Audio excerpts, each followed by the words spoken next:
Comb the desert. Jesus freaking. Oh, shoot.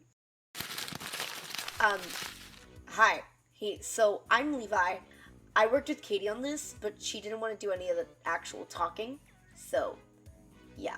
We got to talk about U.S. landmark cases. Look, I don't have time for a proper intro. Just start already.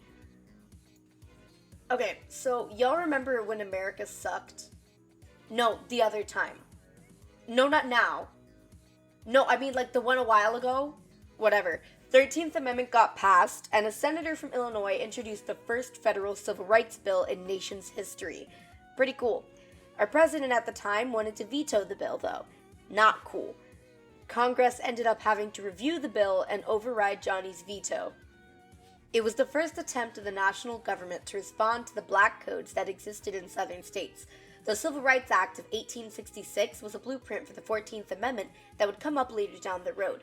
The court case itself gave the federal government more power to involve itself in local disputes on individual rights. The act wasn't perfect, though. It didn't provide political rights for African Americans or give land back to the freedmen. Not cool. Yeah, we're going out of order. My video, my rules. In 1783, the American Revolution ended. Yay. While all the other states partied, the Northwest Territory kind of just sat there. So they had to figure out how to divide the territory. It took 3 tries, but they got it eventually. The first try was in 1784 when Thomas Jefferson passed the Ordinance of 1784. Very creative naming. The ordinance divided the territory into self-governing districts, where they would have one representative in Congress, but only once their population was over 20,000. In 1785, Thomas Jefferson got bored of his own decision and decided to shake things up. This time, he used to divide it. It was a huge grid where a town was divided into land.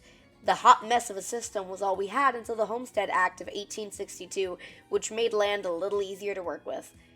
In 1787, some people that not even Google knew came up with the government side of things. I'm not joking. Literally, look at it. Nothing. Each district was governed by a government appointed by Congress until it reached 5,000 adult males. The land wasn't divided into states yet. They had to have at least 3 separate states consisting of 60,000 to be allowed to sit at the big boy table. Slavery was outlawed in the Northwest Territory, and the resident Native Americans were told they'd be given decent treatment. That definitely happened. Fast forward to the 1960s, we have hippies, Marilyn Monroe pop art, the Beatles, and a lot of protesting. After the murder of voting rights activists and state troopers attacking peaceful marchers gained national attention, President Lyndon Johnson signed into law an act that outlawed discriminatory voting practices that were adopted in the South after the Civil War. Up until that point, there was something called Jim Crow laws. Basically, the South saw the 14th Amendment and was like, that sign can't stop me because I can't read.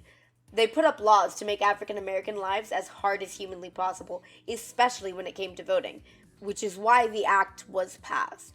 The legislation outlaws all literacy tests and required states to get federal permission for new voting practices. The act was immediately challenged by South Carolina versus whatever that man's name is. But it persisted and caused black voter registration to increase dramatically. So, the first Civil Rights Act was a start.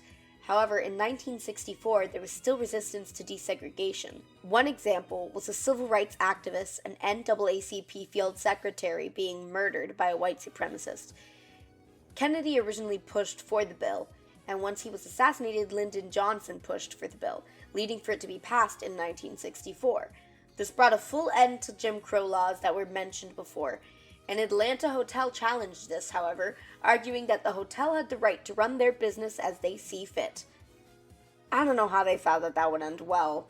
Really, they tried to push it. FBI, open up! You're under arrest for too many late class assignments! Oh shoot, who was it? Go!